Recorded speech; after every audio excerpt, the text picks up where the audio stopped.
Hello guys, I'm Dr. Stephen Akintayo and welcome to another episode of Big Talk with DSA. I'm excited. This episode we're going to be discussing amnesty for Boko Haram. Okay, of course, you know that there is no growth and development in any nation without peace. Here in the United Kingdom, even after Brexit, more investors have poured into this country because there's peace. Okay, the nation is at peace. At what cost must we get the peace? Okay, is one of the options giving amnesty to people who have killed and caused war in the northern parts of Nigeria. Well, that's what we're going to be discussing. We have experts, we have professionals who are going to dive into this conversation. Of course, we will listen to you, the audience, and more importantly, you, the viewers at home. Remember, you can be part of this show by following us at Big Talk with DSA across all social media platforms. And it's very, very important that you comment and you drop questions. You can even give us topics to treat in subsequent seasons. Okay? I love you, and of course, we start the show after this break.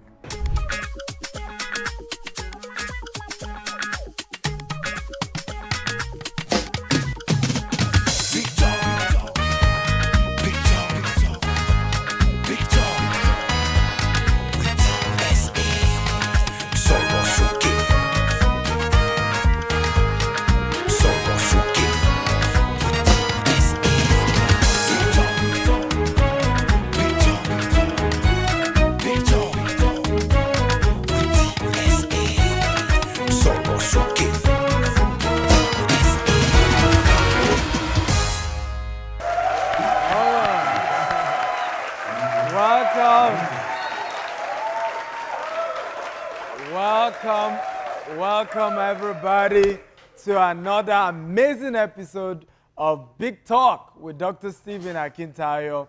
And today we're going to be looking at amnesty for Boko Haram members. And we have Honorable Hamad Satomi, who is a House of Representative member from Borno State, Jere constituency in Borno State. We also have Mr.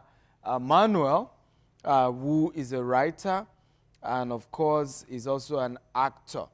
Bimbo Manuel. We also have Opeyemi Adeshino, marketing and communication expert. You're all welcome. So let me start with you. I mean, you're young and you've seen how Boko Haram has evolved. Some of the members have been involved in killing, some have supported killing, some have volunteered information to killers and members of Boko Haram. They said they've repented.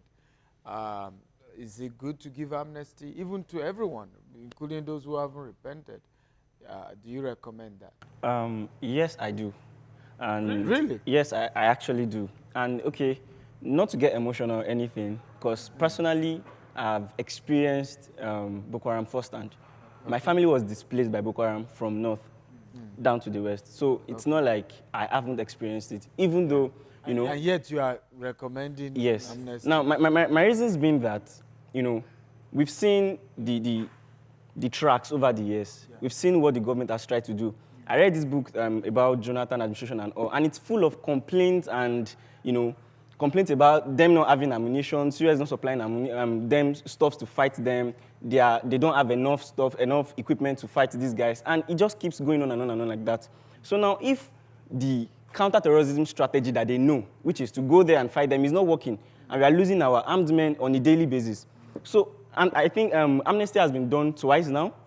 The first time in 2013 when the traditional rulers met with Jonathan, and so if the usual amnesty, pardon rather, you know, they brought out people, those repentant Boko Haram members, and then they pardoned them, gave them money and all those things, and then I mean, Albertesi said definition of insanity is doing the same thing over and over again, expecting a different result.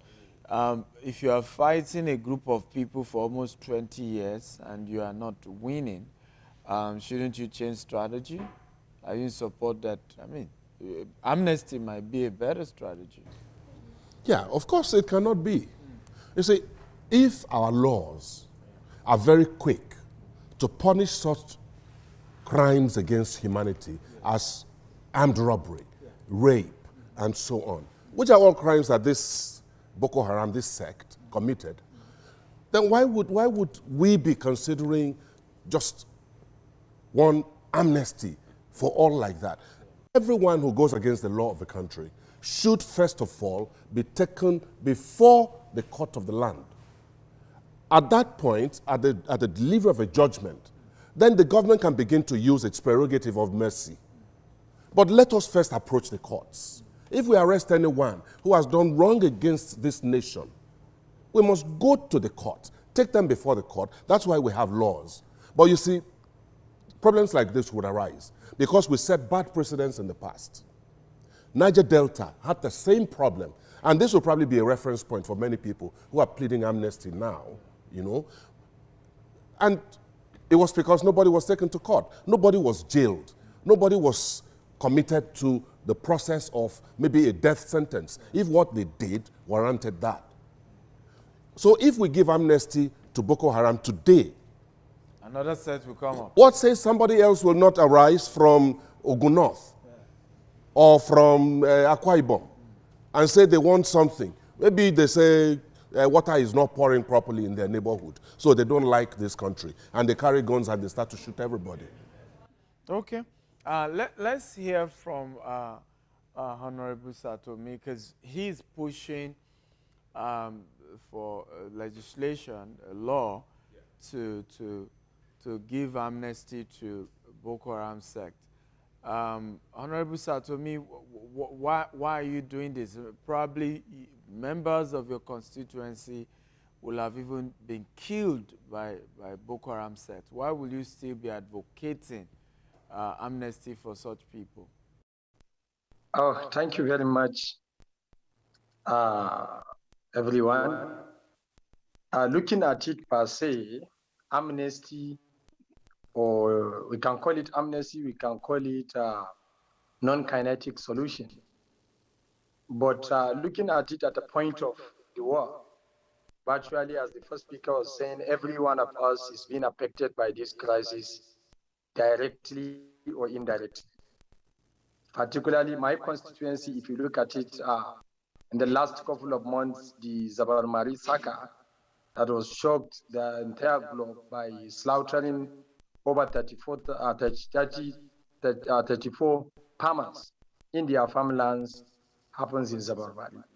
But the question here is that if you want to follow the law and you say you want to prosecute, then virtually for now, we know that the founder of this sect, Yusuf, was killed. Many likes of Yusuf were killed also, including Shakau. Majority of the people left are women and children. Then how will you take them to court, and what will you going to justify in the face of the law? And then, you know, to take them to court and decide. And some are not active fighters. So I want people to understand that the Boko Haram saga entirely, or the crisis, is an ideological crisis that took another dimension now.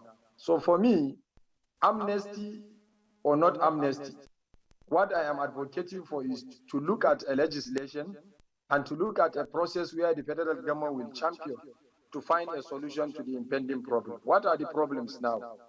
You have young people in the bush. Some were scattered away to the bush when they were 7, 9, 10 maximum, and they spent 10 years in the bush, now 20.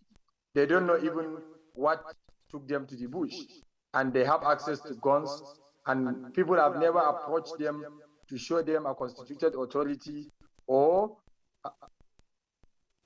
they are not being released. They are still because of the military, I'm sure, under the control of the government. But the farmers, women and children, and then these are the people that constituted the large number in the bush as a present that has to do with Boko Haram. Okay.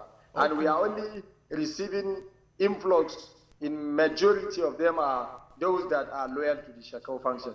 The ISWAP did not yet decide even to denounce what they are doing. So therefore, and we are lucky, majority of them you will find out they are not lying. If they are active fighters, they will tell you that we are active fighters. I came across a case, if I want to share with you, a 19-year-old boy mistakenly been screened and wanted to be released, but he informed the military that he knows how to make bombs and control other weapons. And then if you allow him, the bandit might use them, and then looking at the money they are trying to give him or looking at them, so definitely it will going to be a disaster. So those that have received training, they know how to form bombs and other than that's what is providing the Honorable, solution now. we're going to continue this conversation after this break. We'll be right back.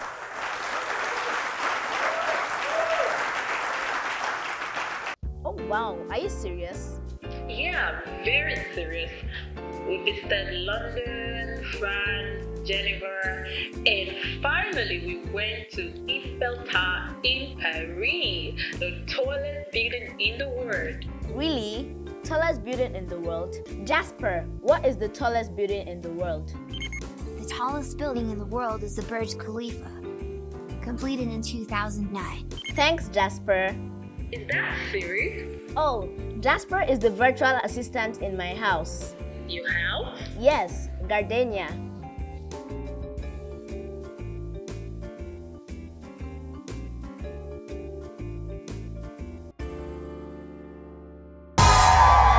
Big Talk with DSA, building a new Nigeria.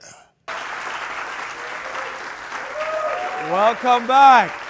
Welcome back. And this is still Big Talk with Dr. Stephen Akintayo.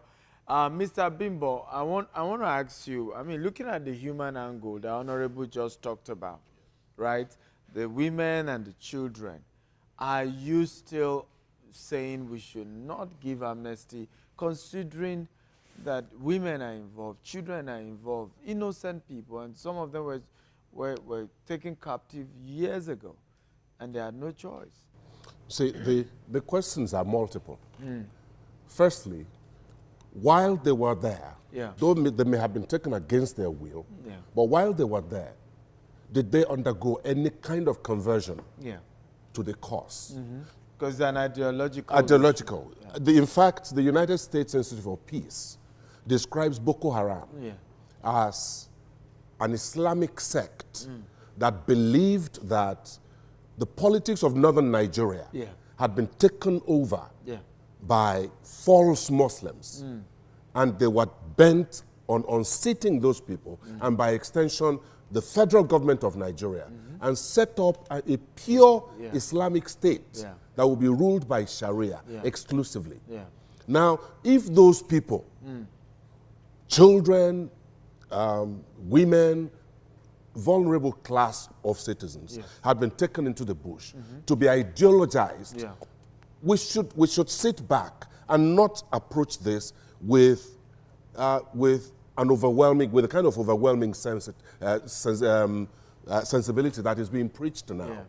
We have to be protective of the larger number. All of us saw the gory pictures, videos that were doing the rounds at a point in this country. People being beheaded brutally.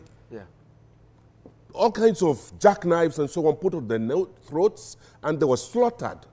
We cannot just suddenly turn around and say, okay, amnesty, they didn't know what they were doing. No. So I'm not saying they should not be forgiven, but they should also, like everybody else, go through the course of the law for an offense that they committed. Treason against this country.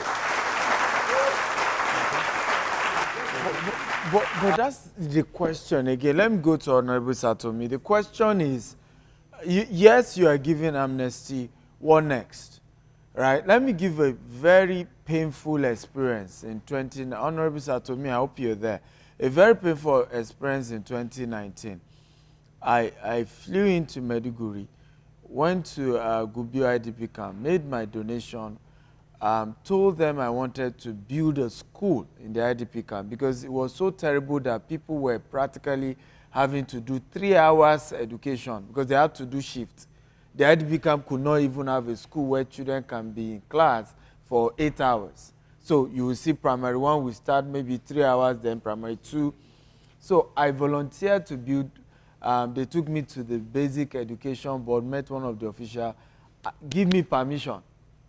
Till today, nobody has reached out to me to give me permission to donate and build by myself a school. So how do you rehabilitate? How do you de-radicalize? How do you integrate these people into the society back? Honorable Satomi. Okay, thank you. I'm quite aware because that time I was the executive chairman, State Emergency Management. If you can remember, we acknowledged the initiative, and then it has transferred to other IDP camps like Dalori, Makasi, and other camps. I think you are talking of the education at emergency. And you know, with the education at emergency, with your contribution and other partners, it helped us much. Then these are IDPs, those that were in one way or the other forced to leave their communities by the Boko Haram. But what I'm saying is that after the education, what next for them? Is there even a space for them to go back to farm to start and pick up their lives? From 2019 per se, whatever may be to date is about 5 years. Those that you supported by then, if it's primary one, they are now in secondary school. Those that are the secondary school age by then are supposed to be at the university by now. But what the parents will do, basically, majority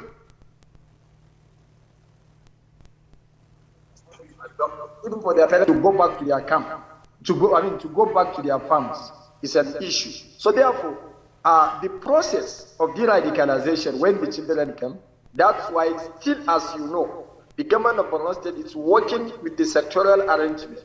That is, most of the women are solely under the custody of the Ministry of Women Affairs through the social workers. They are strictly going some rehabilitation process, entrepreneurship development, medical checkups. But majority of those people that are surrendering or coming in mass now, we don't want a situation for us to find ourselves in a secondary displacement from one displacement to another. That's why the government is very, very careful.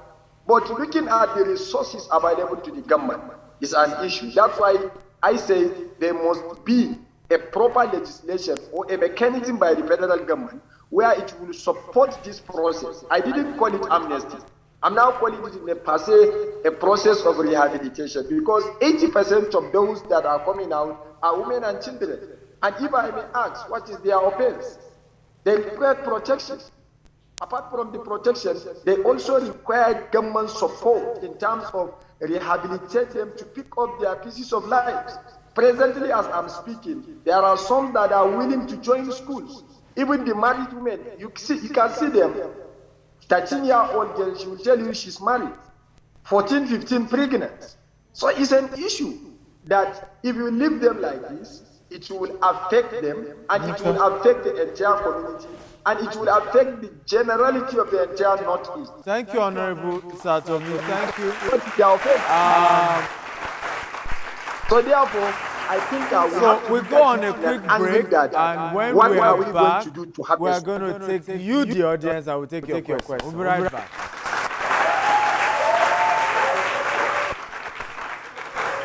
The major secret I have learned that has made me successful in business is that it's not how much money you make, but how much it works for you and the generations you keep it for. The only way to achieve this is by investment.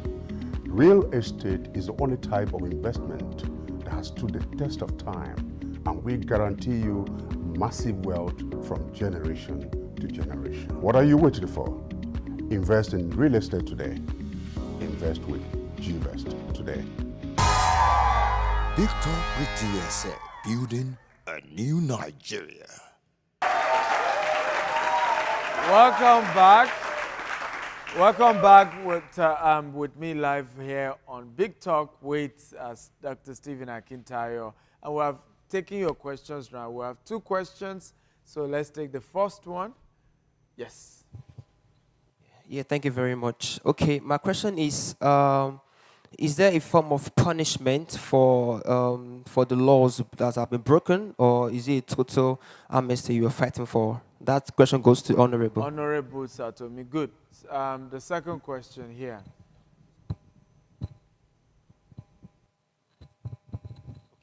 Thank you. My question is to the Honorable. Now that the government wants to give amnesty to Boko Haram, how will the families of those affected be well taken care of by the government? That's those who have lost their loved ones, those who were killed, right? Yes, Families how would they of feel? the victim. How will they be compensated? Because it's the perpetrators now that are getting amnesty. What happened to the victim? Honorable Satomi. These people, because virtually I said earlier that all of us in Borno State, we are affected in one way or the other. But looking at the crisis, 12 years now, what is the benefit of the government or the people? Accepting them or not accepting them? We weigh the two and see, and we have resolved with the communication from all angles. The final communique came out that there is nothing better than we'll accept these people.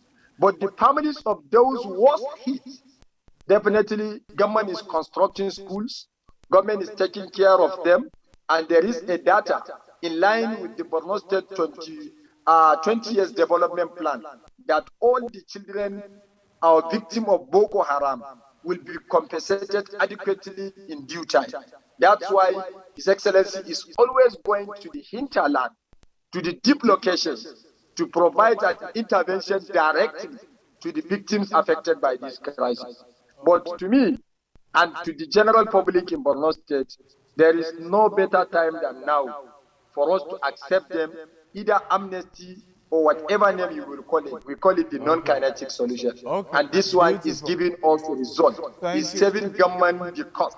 It's protecting the lives of our military in terms of going to the hinterland to do the fight. And it's demoralizing the entire Boko Haram structure. Thank you, Honorable. Let me come to. So, Mr. Bimbo, what do you think about this non-kinetic solution? I sympathize entirely with the Honorable and the Governor of Borno State, in fact, the whole of the northeast of the country. But you see, Nigeria, when you consider the precariousness and our susceptibility as a country to attacks from everywhere, war all over the north of the country and on our western flank, on our eastern flank, it's not quite safe as well where we have Cameroon. I think this is the time actually for our government to show strength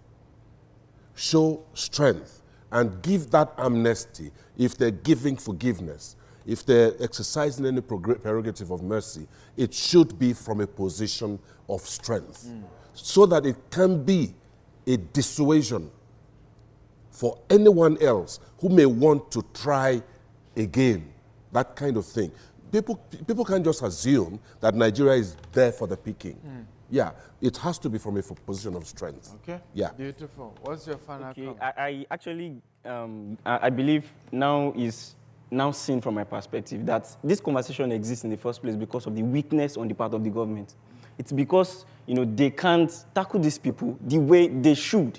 That's why we are considering amnesty in the first place. So I believe, if we can actually do this, putting strategic plan in place, since the people who are actually on the direct, the people who are suffering from this thing the most are even clamoring for this particular thing, then if it's the easiest way, that the simple way that the government can actually tackle this particular thing so that we can prevent further occurrences, then why not go with it?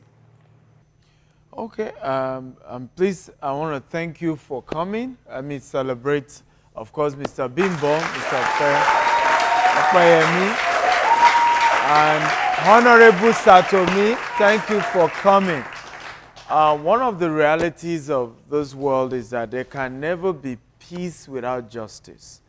And if we want to move forward, we have to be sure that there's some form of justice for those who have been wronged. However, the law must have a human face, because the law was made for humans and not humans for the law. One of the things we've seen in conflict resolution is how Rwanda did it, where we have community courts, and people who have wronged members of the community were brought to face members of the community, and even though many of them were not jailed, but they were able to apologize.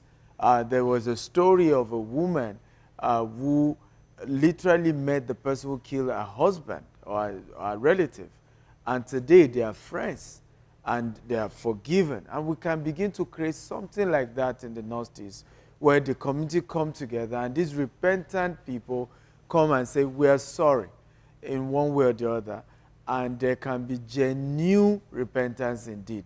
Our prayer is that God will heal our land and give us a new Nigeria. Thank you for coming on the show. God bless you. Bye-bye.